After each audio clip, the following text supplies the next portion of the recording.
Halo kawan-kawan, selamat datang di channel saya, dan video kali ini adalah video update PLTS Powerwall episode ketiga.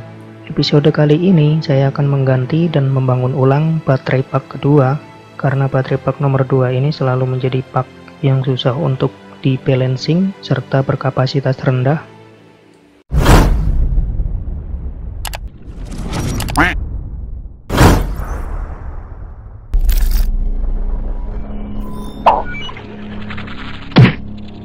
Langkah pertama dalam melakukan perawatan sebuah PLTS, kita harus menonaktifkan sistem di PLTS. Jadi alat-alat ini akan dinonaktifkan dahulu, dimulai dengan menonaktifkan power inverter. Langkah kedua, matikan MCB jalur dari panel surya. Dan langkah yang ketiga, mematikan switch DC breaker dan akan menonaktifkan jalur baterai ke SCC sehingga SCC akan off.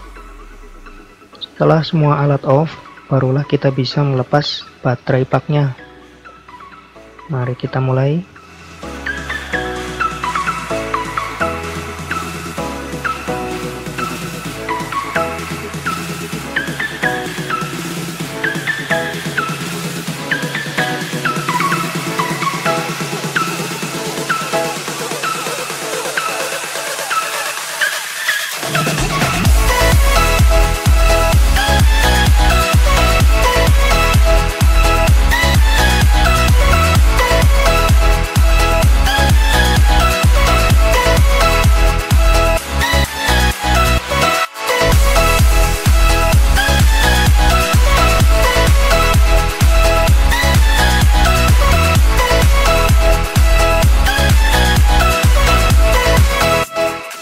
Di sini saya sudah mempersiapkan 100 sel baterai untuk mengganti baterai pak nomor 2. Sebelum baterai pak dibongkar, ada baiknya kita lakukan cek dan inspeksi untuk mencari tahu kenapa baterai pak ini selalu bermasalah. Pertama, lakukan cek pada fuse wire yang terpasang di setiap sel. Apakah ada yang putus, lepas atau tidak tersolder dengan sempurna. Caranya adalah seperti ini. Saya gunakan obeng kecil untuk sedikit menarik bagian fuse wire. Jika terpasang dengan baik, maka akan susah untuk ditarik. Setelah dilakukan inspeksi, ternyata saya mendapatkan 2 fuse wire yang tidak tersolder dengan sel baterai, sehingga mengakibatkan tidak berfungsinya sel baterai tersebut, dan pada akhirnya akan mengurangi kapasitas total di baterai pak kedua ini.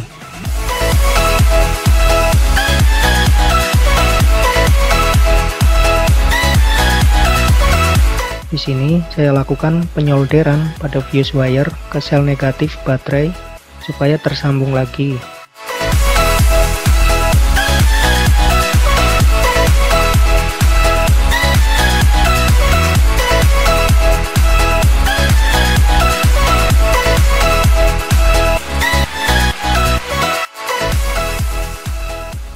Setelah selesai, langkah selanjutnya akan saya lakukan uji voltase.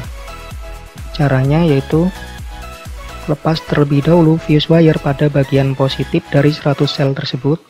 Setelah terlepas, pasangkan kabel multitester negatif pada busbar negatif. Nah, yang positif kita gunakan untuk mengukur voltase di setiap sel baterai.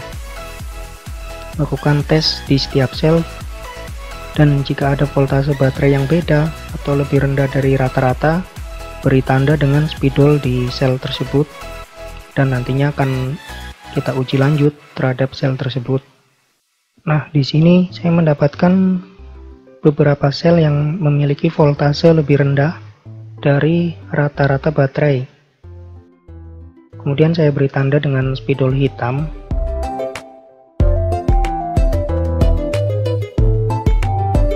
Setelah selesai uji voltase pada 100 sel baterai, kemudian dilakukan pelepasan fuse wire pada busbar negatif.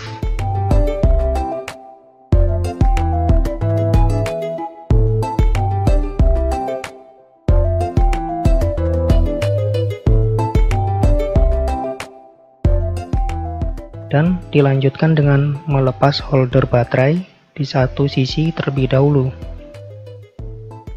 Tahap selanjutnya, lakukan tes suhu pada baterai yang telah diberi marker tadi.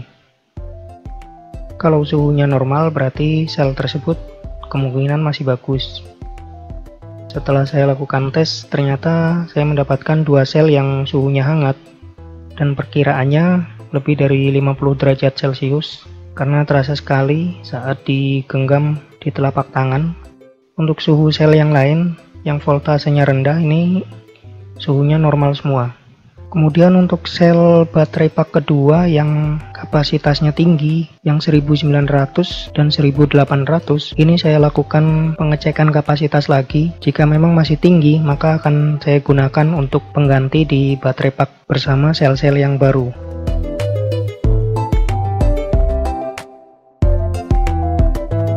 Setelah 100 sel siap untuk digunakan dengan kapasitas rata-rata 1700 hingga di atas 2000 mA, saya lakukan pemindahan ke holder baterai di baterai pak kedua. Jadi penyusunannya ada teknisnya sendiri. Untuk baterai yang kapasitasnya besar, pasangkan di bagian dekat konektor output dari baterai pak. Sedangkan yang kapasitasnya di bawah 2000, ini semakin menjauh dari outputnya. Baterai disusun sehingga susunannya rapi seperti ini.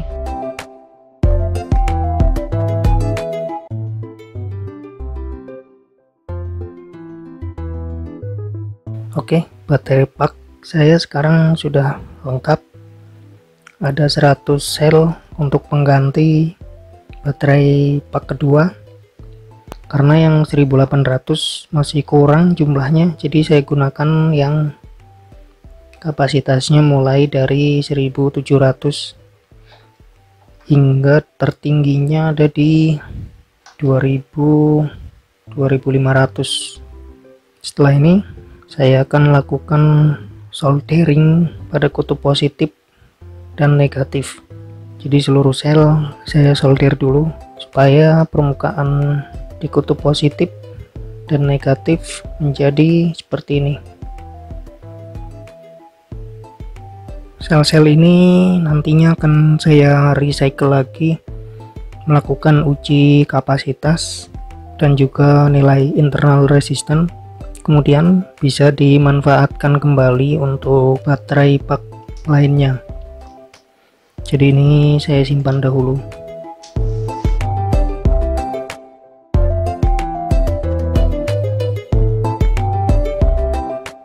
Di tahap ini saya lakukan penyolderan terlebih dahulu pada kutub positif dan negatif dari tiap-tiap sel baterai.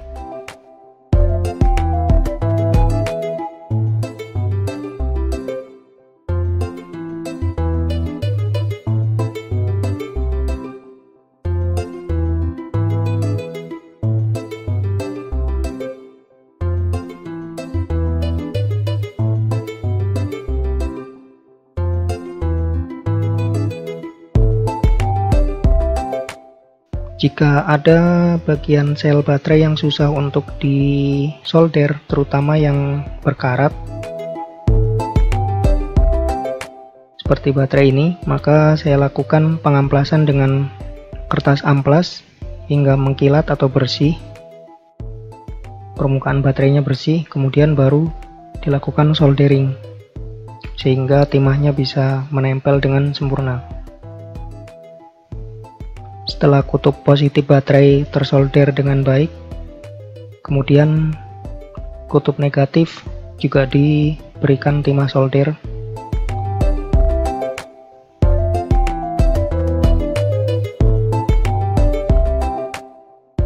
Nah, ini adalah hasil dari penyolderan di bagian kutub negatif baterai.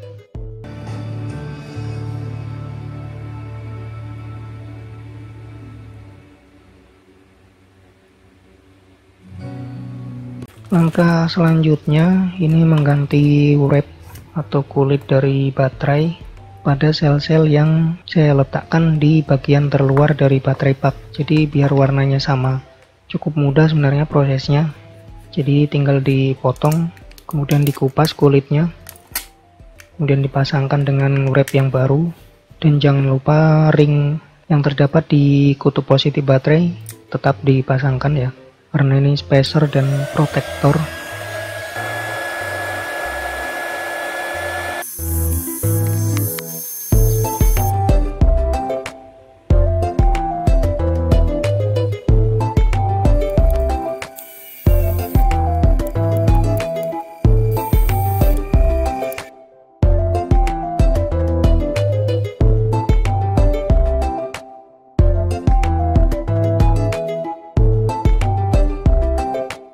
Lakukan pada beberapa sel yang perlu diganti.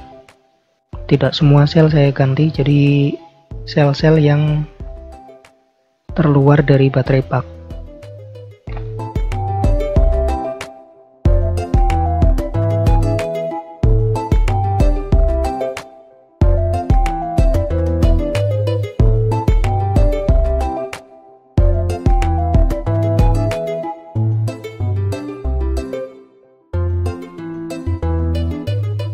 Setelah proses penggantian kulit baterai atau wrap, tahap selanjutnya adalah memanajemen dan mencatat kapasitas dari tiap-tiap sel baterai. Saya inputkan data ke Excel dan didapatkan kapasitas 212 ampere.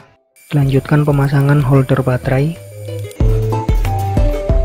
Sebelum disolder, fuse wire-nya terlebih dahulu dicek, siapa tahu ada yang rusak. Kemudian baru dilakukan penyolderan ke tiap-tiap sel baterai.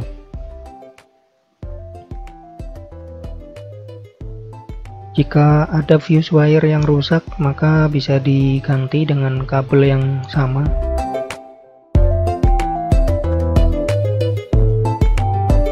Hasilnya seperti ini, dan di cross check lagi, siapa tahu ada kabel yang kurang bagus dalam penyolderannya.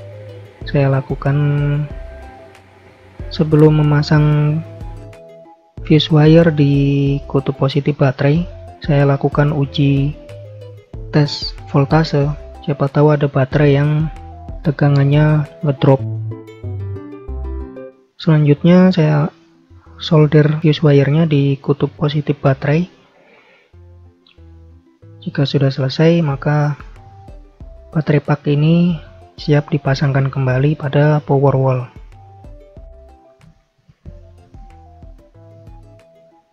Hasilnya seperti ini, dan mirip dengan baterai pak yang sebelum kita ganti selnya, hanya kapasitasnya saja yang makin besar.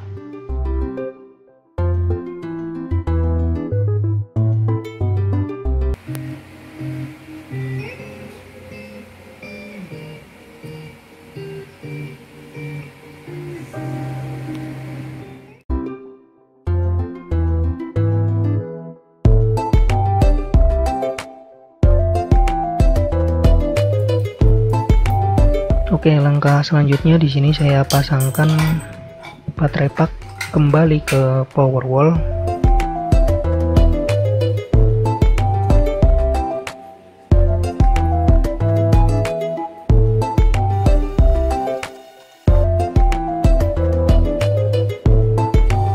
Kemudian dilakukan pemasangan kunci baterainya.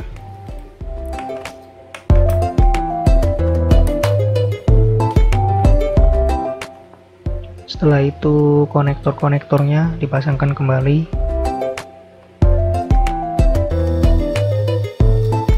Dan baut-bautnya harus dikencangkan supaya arus aliran energinya sempurna.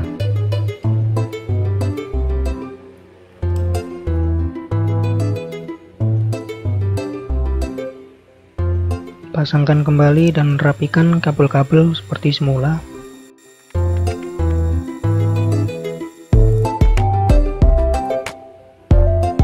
Termasuk kit balancernya.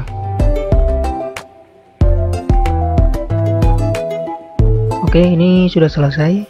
PLTS-nya sudah selesai diganti baterai paknya.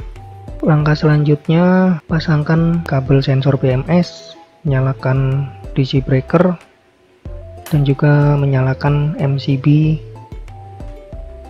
dari jalur panel surya.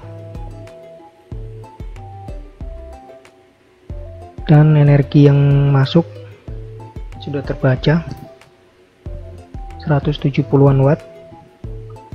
Inverter saya nyalakan. Oke, semua unit udah nyala dan bekerja kembali. Jadi baterai pak ini nantinya akan saya charging dulu dengan panel surya dan di balancing dengan kit balancer. Kemudian kita lihat nantinya voltase yang sudah di balancing. Di sini tertera voltase di baterai pak kedua masih tinggi 4,17 dan lainnya masih di sekitar 4,10.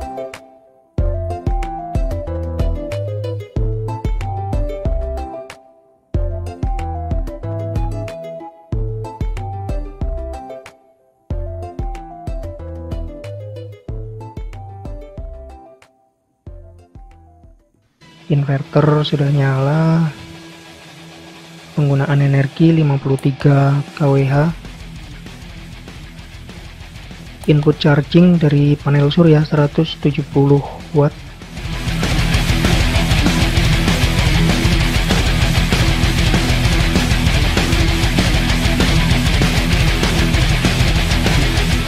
sistemnya sudah kembali aktif dan bisa digunakan lagi. Di next video nanti akan saya tes juga ini untuk kapasitas totalnya, karena ini sel-selnya masih baru, jadi totalnya kan sudah berbeda dengan kapasitas baterai pak Powerwall yang pertama.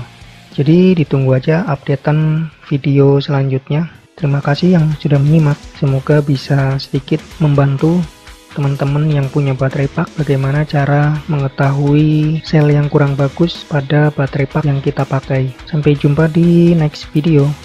Assalamualaikum warahmatullahi wabarakatuh.